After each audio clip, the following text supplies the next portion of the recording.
Es la estación más apasionante del año y por eso es una de las más esperadas. Creemos que la comprendemos, pero tiene múltiples facetas. La primavera en Europa.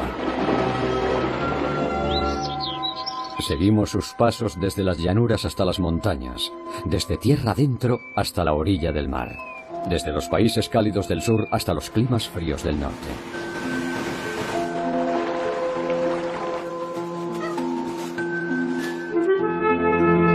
El despertar de la naturaleza, la primavera en Europa.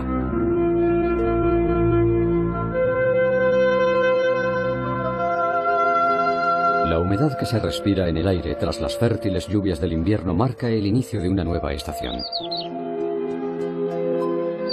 Los áridos terrenos estivales son ya historia, y el Mediterráneo se acicala para el despertar de la primavera.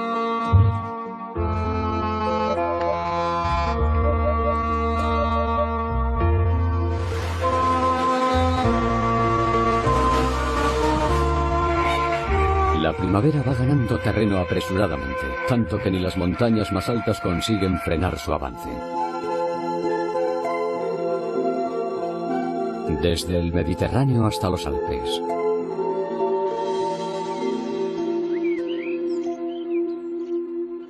En España, los primeros días cálidos llegan en enero, y ya entonces se alcanzan incluso los 20 grados. El frescor nocturno genera una delicada niebla que envuelve los lagos. En las aguas más apacibles cerca de la orilla, un grupo de grullas ha pasado las sombrías horas del invierno resguardadas y alejadas de todo peligro. Conforme se va desperezando el día, se dispersan. Y un grupo detrás de otro se dirige a las zonas ricas en alimento. Realizan a diario el trayecto de ida y vuelta. La distancia es corta y el único obstáculo en el camino es una esbelta colina.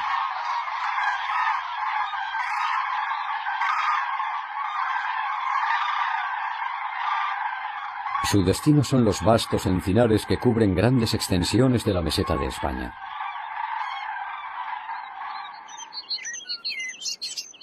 Se trata de un paisaje abierto y poco poblado en el que los árboles se distribuyen sin agolparse por las suaves colinas. Esta extensión, la dehesa, era otrora un denso bosque hace ya 4000 años.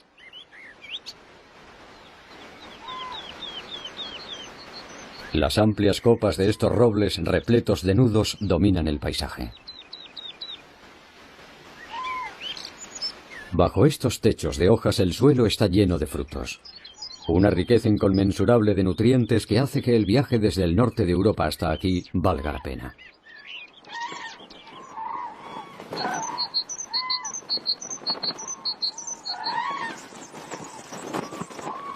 A lo largo del invierno las familias de grullas se mueven en grupo.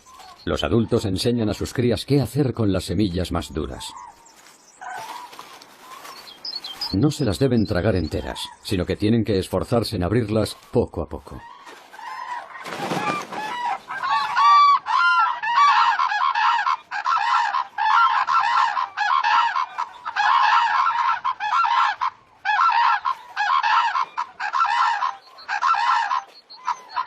Las grullas parecen agitadas.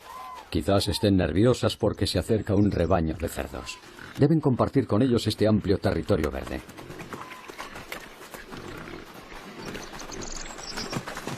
El cerdo ibérico existe desde tiempos inmemoriales.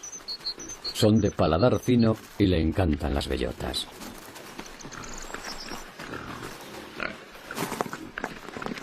Gracias a su dieta a base de bellotas, su carne adquiere un sabor único. Su jamón es conocido como pata negra.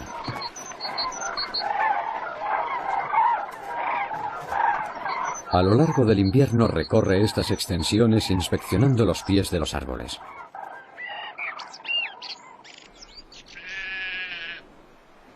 La primavera aún está dando sus primeros pasos, pero en España ya se respira vida animal. Una madre observa atentamente a sus crías.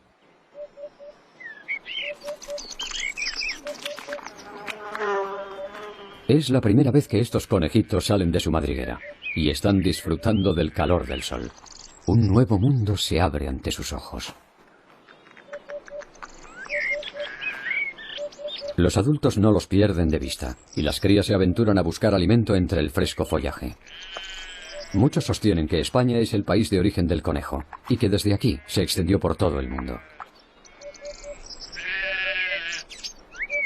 Los pastizales entre las encinas proveen de alimento a las ovejas. Los rebaños se encuentran en su casa en estas interminables extensiones de terreno. A finales de enero nacen nuevos corderitos. Son unos vecinos algo especiales, pero no parecen preocupar demasiado a los conejos.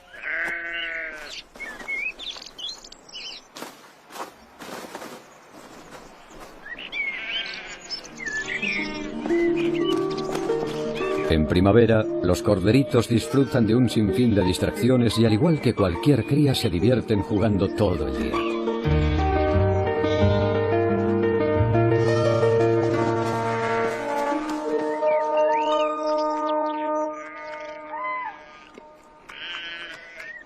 Pero al final regresa la calma.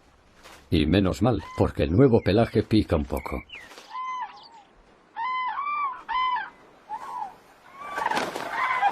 Cerca de 100.000 grullas pasan el invierno en el cálido clima de España.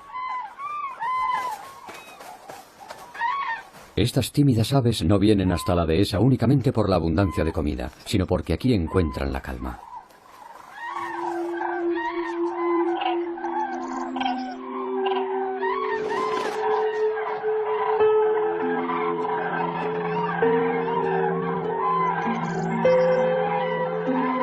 A finales de febrero, el desasosiego se instala entre la bandada de grullas. Ha llegado el día. Amparadas por el sol y un fuerte viento del norte, parten hacia los terrenos de cría del Círculo Polar Ártico.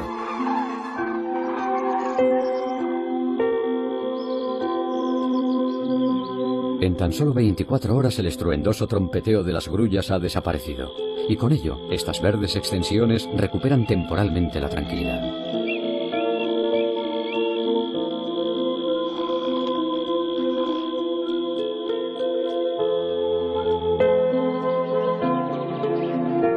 Pero entonces amanece un nuevo día.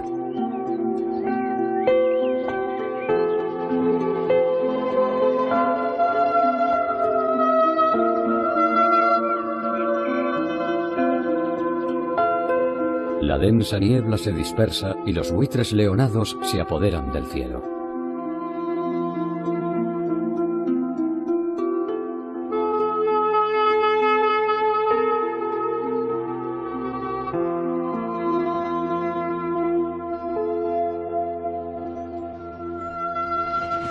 Los buitres viven en grupos en las escarpadas laderas de las sierras, las cadenas montañosas que atraviesan la meseta de España.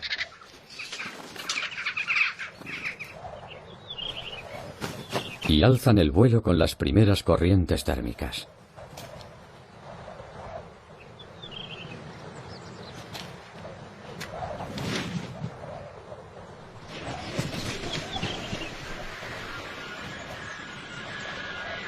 El inicio de la primavera en España puede ser muy variable, y a los buitres les incomoda que a un día cálido les siga uno frío o lluvioso. A estas aves les cuesta volar por sí solas, pero con la ayuda de las corrientes prácticamente solo tienen que planear. Aun volando a una altura de 3.000 metros, son capaces de otear a una oveja que se ha separado de la manada o a un conejo muerto. Los terrenos donde pastan las ovejas son idóneos para los buitres. Aquí los rebaños se suelen dispersar y algunos miembros terminan quedándose solos. Un hecho que no pasa desapercibido.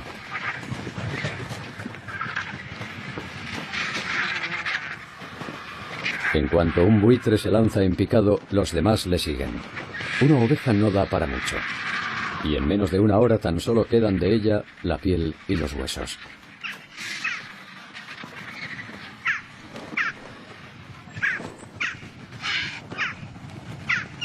Tras este pequeño aperitivo, los buitres alzan el vuelo en busca de otras presas.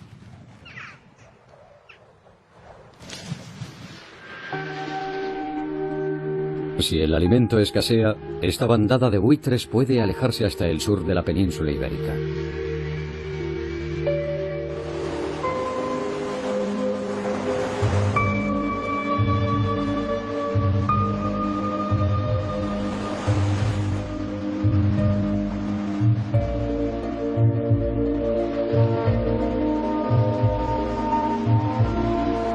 La costa de Portugal, el punto más suroccidental de Europa, ha sido cincelada por el Océano Atlántico.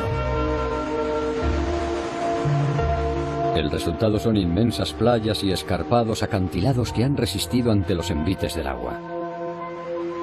Aquí, la primavera puede venir acompañada de fuertes tormentas. A primera vista, las consecuencias de las inclemencias climáticas no parecen muy acogedoras, pero estos acantilados gozan de gran popularidad. Mientras que los cernícalos no pasan aquí largas temporadas, otras aves llegan a fundar una familia en estos paisajes. La cigüeña blanca construye su nido justo encima de las olas. A la hora de posarse en él debe contar con que algún golpe de viento puede dificultarle la tarea.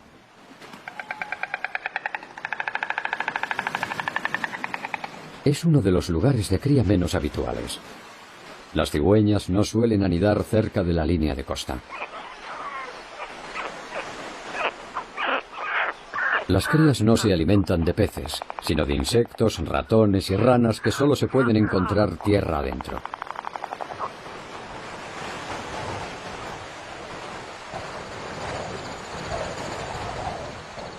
No obstante, este esfuerzo adicional ha valido la pena. Parece que nadie se atreve a acercarse a este bastión rocoso.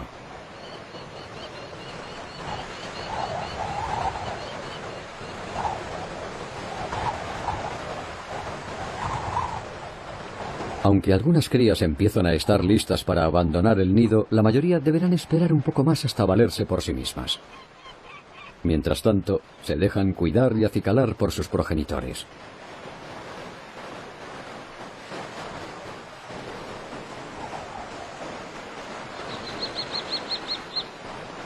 La flora es especialmente suntuosa en las zonas donde sopla la brisa marina. Un paisaje de llamativos colores en el que abundan la armeria marítima y la uña de gato.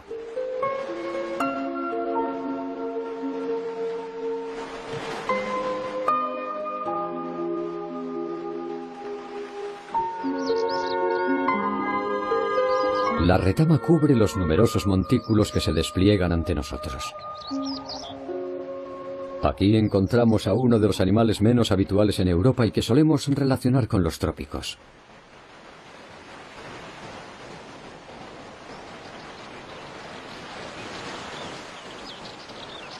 El camaleón habita exclusivamente en el extremo sur de nuestro continente.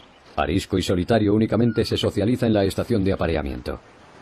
Pasa el invierno oculto bajo las rocas o escondido en grietas, y tan solo se activa cuando sube la temperatura ambiente.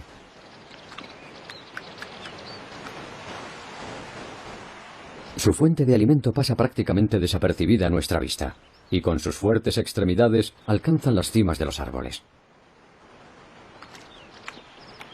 Una tarea laboriosa.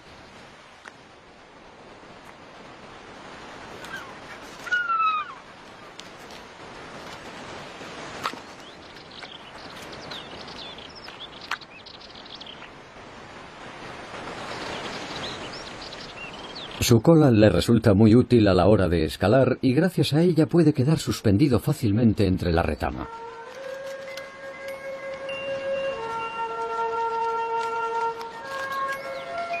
El camaleón es capaz de camuflarse asombrosamente entre la maraña de ramas, hasta el punto de volverse casi invisible incluso de cerca.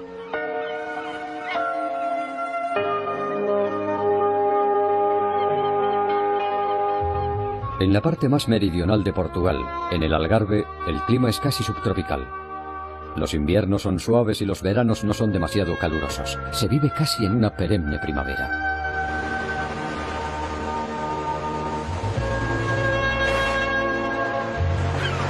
Allí donde el paisaje lo definen la arena y el cieno, la vida transcurre a su propio ritmo, siguiendo los ciclos de las mareas altas y bajas.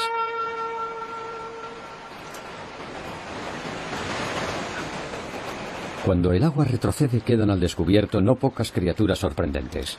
El cangrejo violinista, al igual que el camaleón, es más habitual en África y no es extraño que se sienta más a gusto en entornos más cálidos.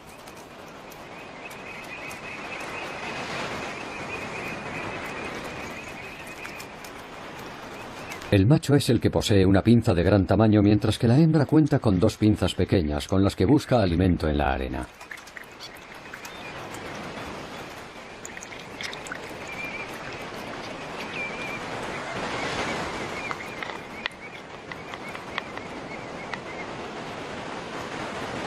La desproporcionada pinza del macho puede suponer casi la mitad del peso corporal de este. Es un arma muy potente que saca a relucir en las batallas contra otros ejemplares.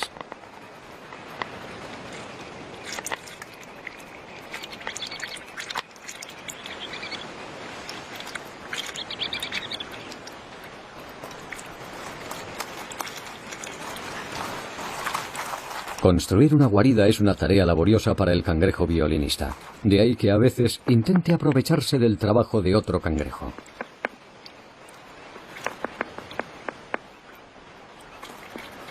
Si no basta con llamar educadamente a la puerta, entonces pasa a emplear su gran pinza. Pero ni siquiera intentar entrar por la fuerza le garantiza el éxito. Un cangrejo no abandona tan fácilmente su agujero. El cangrejo violinista es terco y dispone de una dura coraza.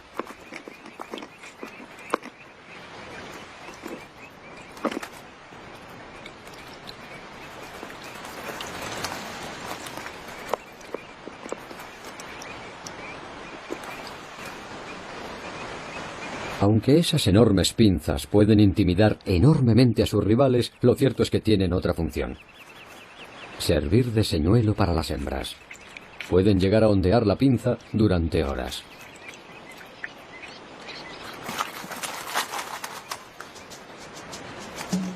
Darse publicidad puede resultar un trabajo agotador. Y si ondear la pinza no funciona, puede que sí lo hagan unos pasos de baile.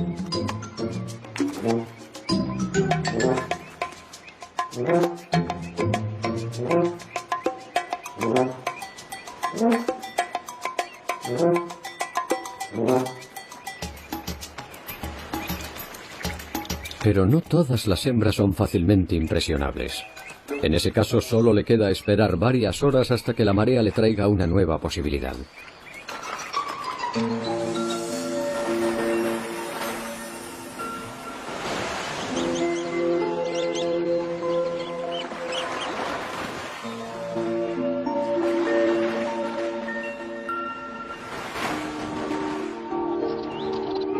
África está muy cerca, y es testigo de la unión del Océano Atlántico y el Mar Mediterráneo.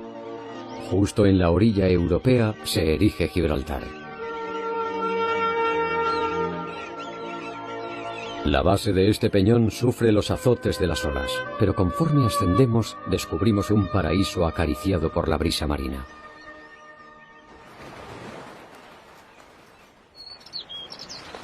Aquí encontramos al mono de Berbería que suele vivir en territorio norteafricano.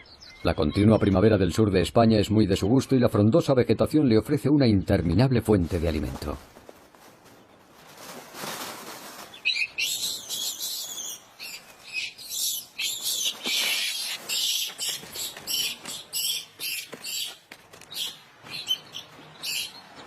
Siempre se produce alguna reyerta, pero estos monos viven tranquilamente formando grupos poco numerosos.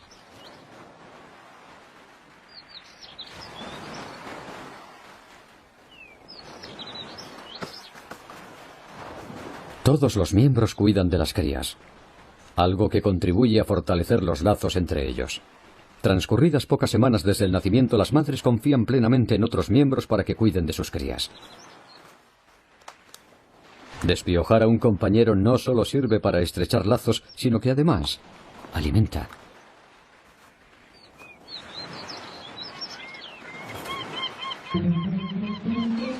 Nadie sabe a ciencia cierta cómo ha llegado hasta aquí el mono de Berbería, pero está claro que se siente como en su casa y que los habitantes de Gibraltar lo tratan afectuosamente.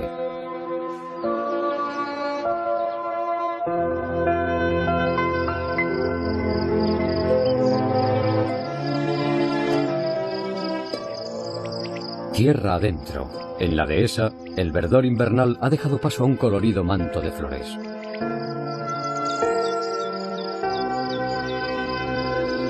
Los almendros están en flor y las abejas se afanan en recoger polen y néctar.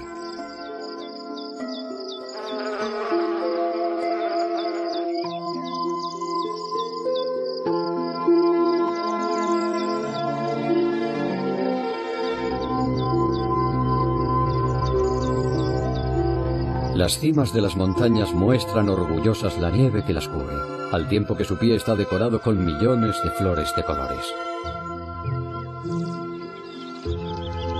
Esta deslumbrante variedad de flores no se da todos los años, tan solo cuando ha llovido lo suficiente.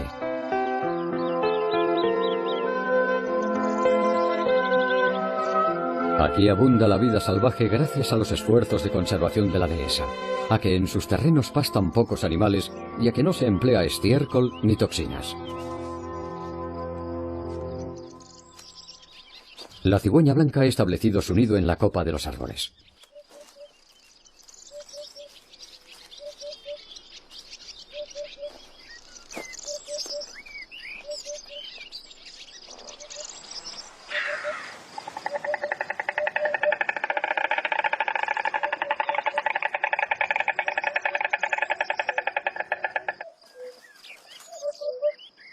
La primavera está en su punto álgido.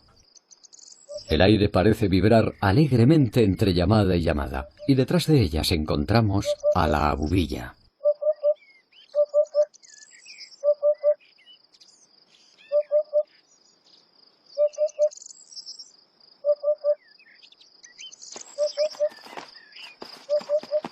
El suelo está repleto de larvas de insectos, presa fácil para la abubilla, cuyas crías aguardan su alimento pacientemente dentro del nudo de un árbol.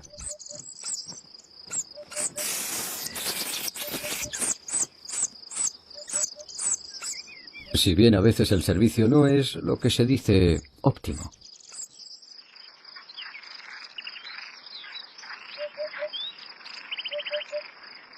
Al pie de las montañas, en los tranquilos valles, es posible escuchar el borboteo de los riachuelos que en los primeros días de la estación discurren bajo un manto de botones de oro. Muy cerca de allí se ha asentado una colorida colonia de abejarucos.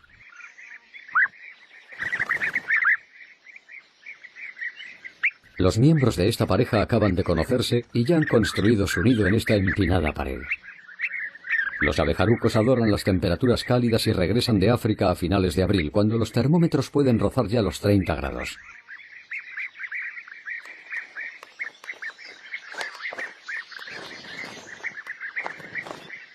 Hay espacio suficiente para construir nidos, pero encontrar un lugar cómodo en el que posarse temporalmente es otra cuestión que puede desembocar en un acalorado debate.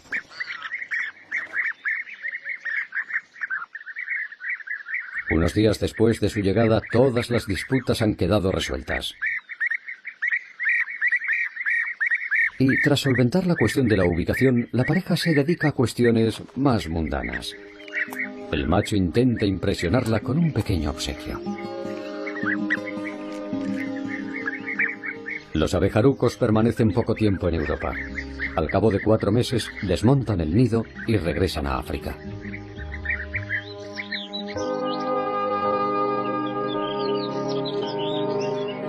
Antiguamente España estaba cubierta de grandes bosques. Ahora, tras numerosas talas, la dehesa constituye una excepción a los espacios totalmente despoblados de la península y su territorio está trufado de árboles, arbustos y un extenso manto de flores.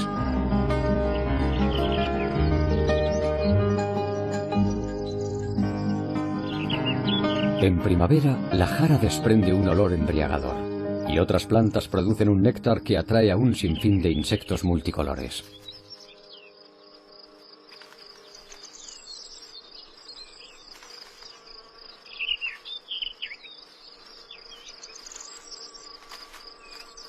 El podalirio se aproxima a las flores a primera hora de la mañana. La mantis religiosa se despereza cuando desaparece el frío nocturno. Le encanta el calor y solo se activa cuando brilla el sol. Le encantaría salir a buscar algo de comida, pero en primavera todo se complica porque siente en su cuello el aliento de muchos admiradores.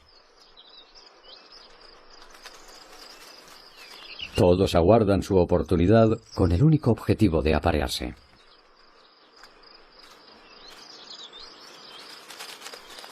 Así que tendrá que esperar un poco más.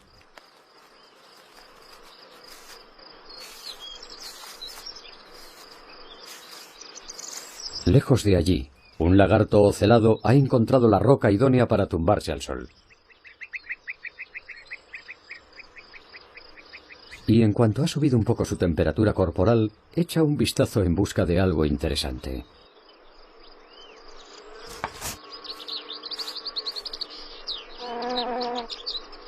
Conforme empieza a hacer más calor, el néctar fluye en abundancia y atrae a numerosos insectos. No obstante, un grupo de cazadores merodea sobre las flores. Una mantis marrón aguarda agazapada. No pierde de vista ni un solo movimiento a su alrededor. Es más veloz que un rayo, y casi nada se escapa a sus afiladas garras.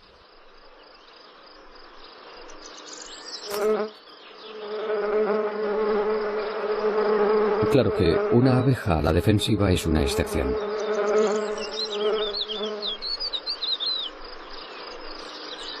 Solo le queda esperar a que algo más viable se ponga a su alcance.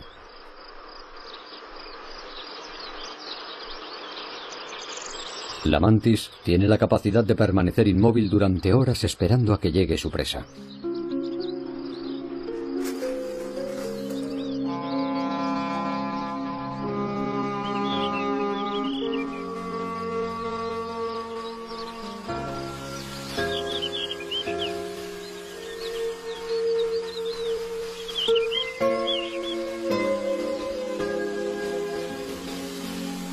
Retama, lavanda y hierba fresca aportan matices a las hectáreas de matorrales y a las faldas de las montañas.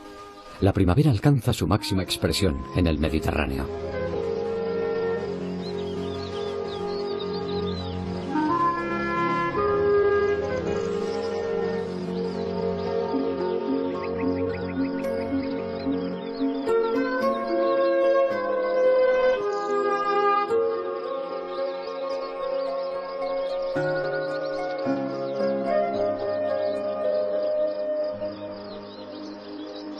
Las aves siguen el rastro de la gran variedad de insectos.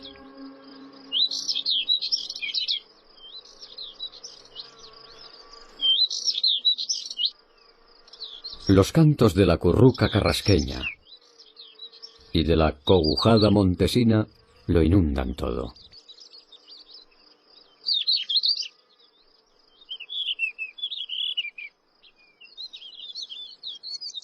Y en lo más alto, en las cumbres más rocosas, habita el ave más esquiva.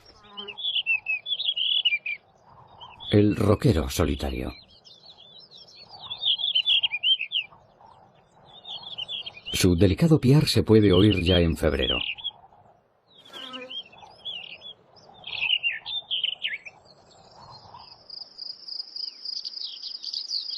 Cerca de estos matorrales donde el hombre taló el último bosque que aún se conservaba, se encontraba uno de los hábitats más extraños de España. Aquí ningún árbol o arbusto entorpece la vista. Parece hecho a medida para los animales de la estepa. Durante unas pocas semanas al principio de la primavera, estas verdes llanuras acogen un espectáculo excepcional.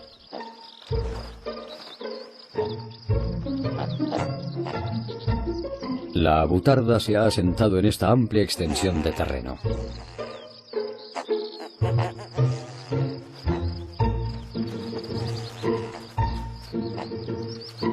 Los machos siempre se enzarzan en intensos enfrentamientos y mantienen luchas de toma y daca.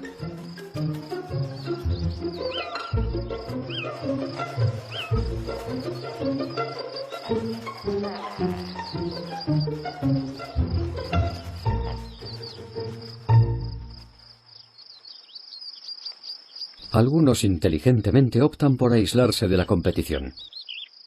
Aquí vemos a un macho muy llamativo con la garganta hinchada y el plumaje de la parte inferior girado hacia afuera.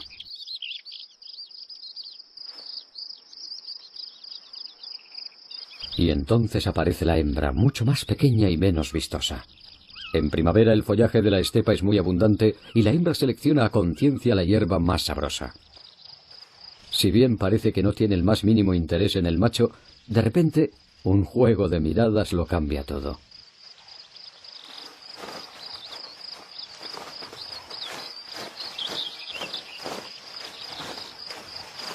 Si una hembra se acerca demasiado a un macho, éste se ve incitado a lucir todos sus encantos para ella. En este momento toda su atención se centra en la elegida.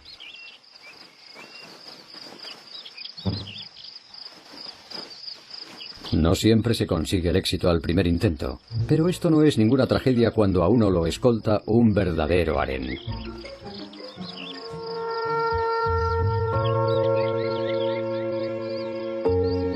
Conforme la primavera va llegando a su fin en las zonas del interior de España, la costa es testigo de la llegada en masa de los últimos invitados del invierno. En los arenales que bordean los lagos se instalan los flamencos y los patos cúchara.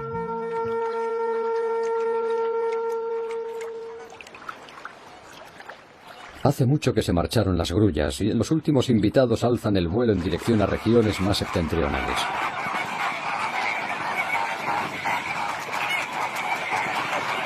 Los flamencos pueden volar muy rápido y recorrer largas distancias, pero a veces incluso a finales de la primavera el trayecto no es nada fácil porque deben hacer frente a las tormentas que azotan el Mediterráneo.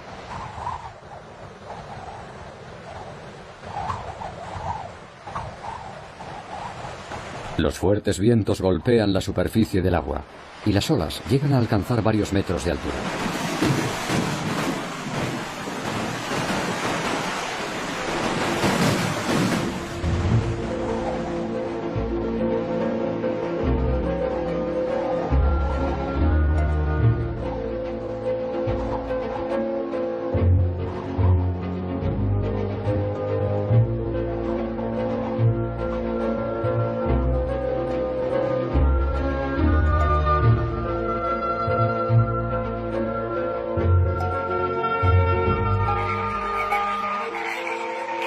Pero finalmente, las aves llegan ilesas a la región de la Camarga, la zona de cría más grande del sur de Francia.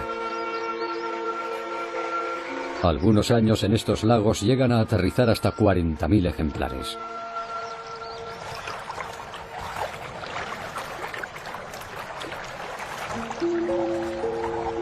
Y pronto se convierten en compañeros de fatigas de los caballos salvajes tan característicos del delta del Ródano.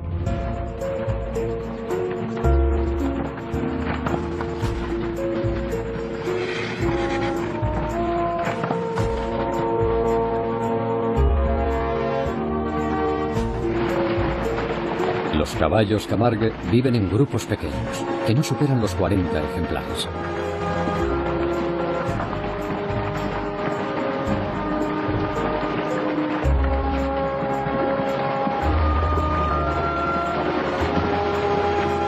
Los caballos salvajes de esta región son famosos por su fuerte carácter, que en parte se debe a que viven casi todo el año en libertad. Después de trotar a un ritmo fuerte, es hora de tomarse un respiro en el lago.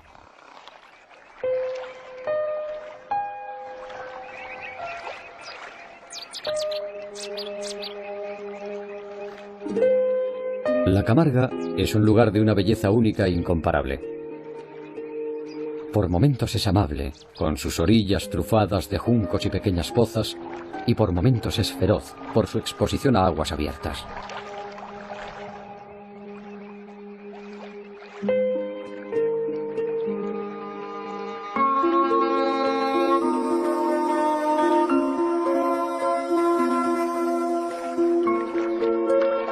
Los vastos pantanos son mitad tierra firme y mitad mar, y sirven de pastizal para los animales que caminan a la orilla de los lagos.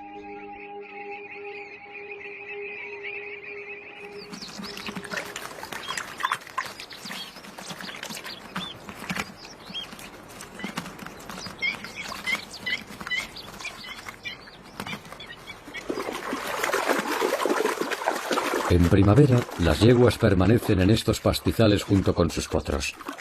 Los caballos de la región de la Camarga son corpulentos, recios y muy ágiles, y son empleados para el pastoreo.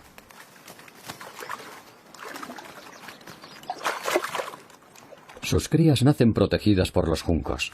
Los potros no se cansan de mamar la leche materna, que sin duda es más sabrosa que los juncos que los rodean.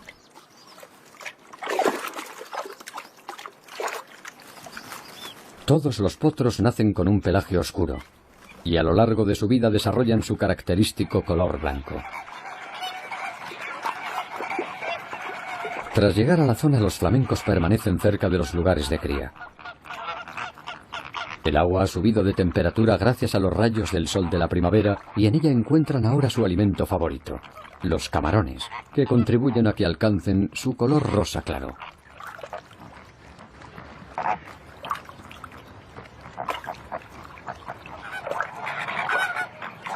Los flamencos son aves muy sociables, pero mantienen entre ellos una distancia de un cuello.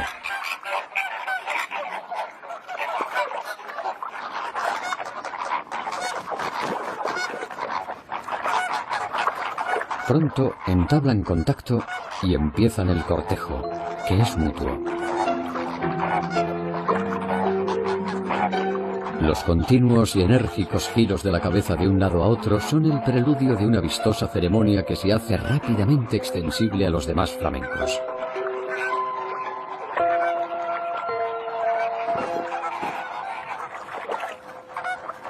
Al extender las alas envían nuevas señales, y esto les ayuda a escoger a la pareja perfecta dentro del grupo.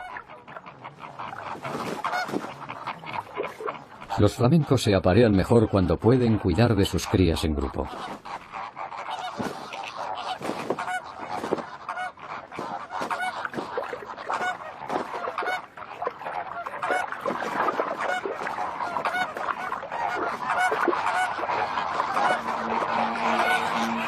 Una vez realizada la selección, parten a las zonas de cría, a pocos minutos volando.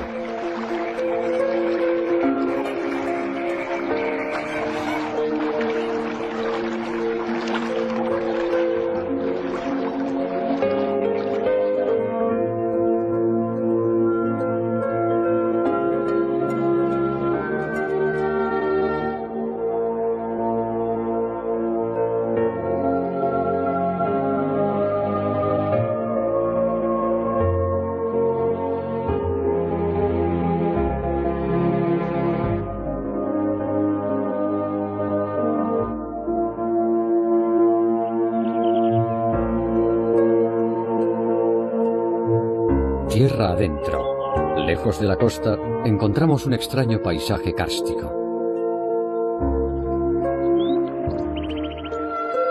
El agua forma profundos cañones.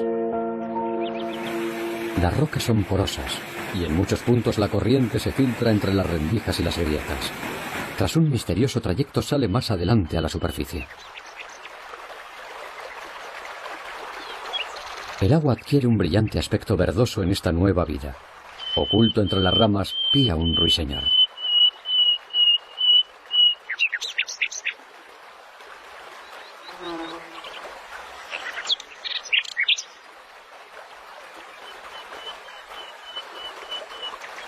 La arena y la piedra filtran el agua que ahora es transparente. Las plantas acuáticas lucen un hermoso color verde esmeralda.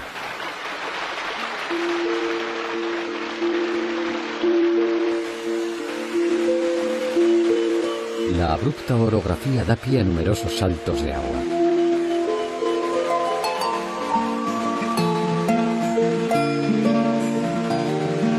A partir de este punto, los ríos se abren camino entre pintorescas llanuras en las que se cultivan vides y olivos. El aire se impregna del olor a tomillo y a romero.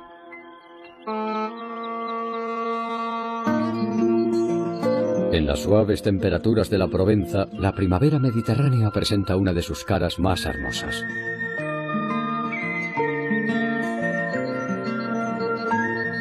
Los senderos y los campos empiezan a llenarse de retama y de amapolas. En algunos puntos el terreno se convierte en una amalgama de brillantes colores.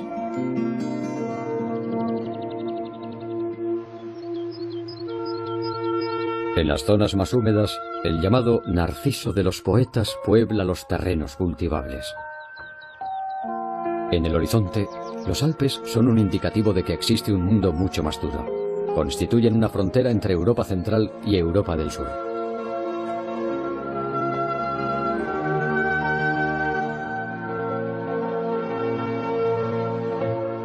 La nieve y el hielo son fieles compañeras de estas cumbres. Aquí la primavera tarda más en llegar.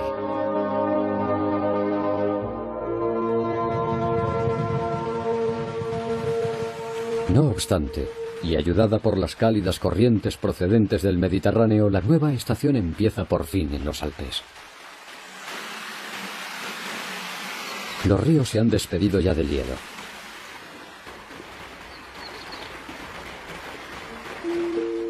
De la noche a la mañana se diría que el deshielo ha traído de la mano un nuevo paisaje.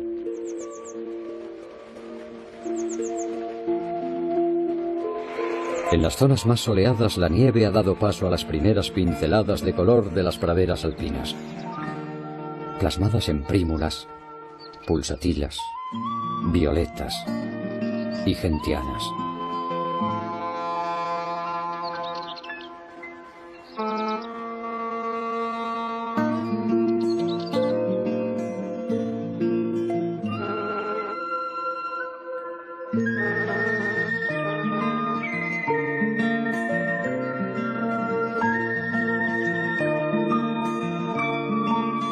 No hay tiempo que perder. En cuanto desaparece por completo la nieve, el terreno se llena de crocus.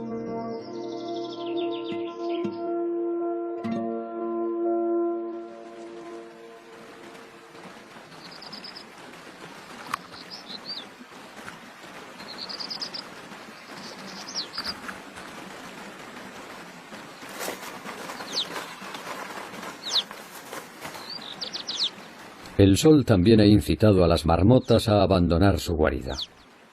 Han pasado los últimos 6 meses a oscuras y ya pueden disfrutar de la luz y del calor.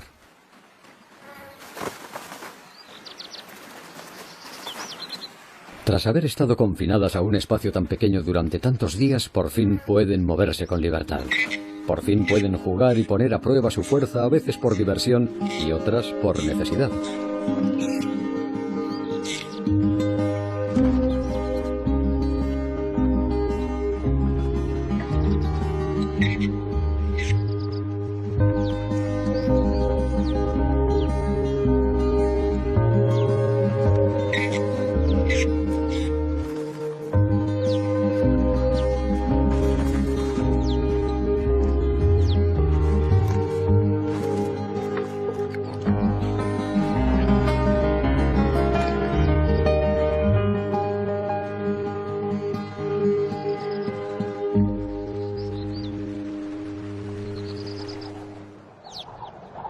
En lo alto de las cadenas montañosas, la primavera se muestra caprichosa y en un abrir y cerrar de ojos, las nubes y la niebla traen de nuevo días fríos.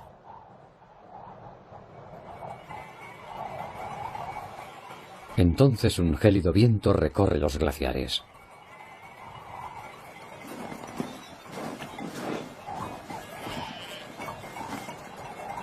Guiadas por sus pastores, las ovejas avanzan entre la nieve.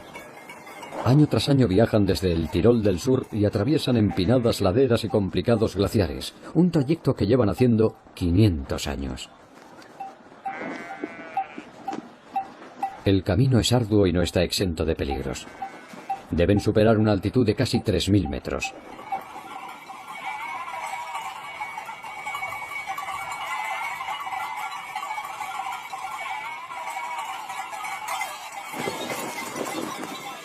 El grupo también lo integran madres y crías que avanzan atraídas por la promesa de las frondosas praderas estivales que les aguardan en la cara norte de los Alpes. Tras varias horas caminando, casi han llegado a su destino. Un pequeño descanso y un último esfuerzo. Bajo el manto de la niebla les dará la bienvenida a un mundo de hierba fresca. En estas montañas disfrutarán de varias semanas de libertad y descanso en una primavera que acaba de empezar.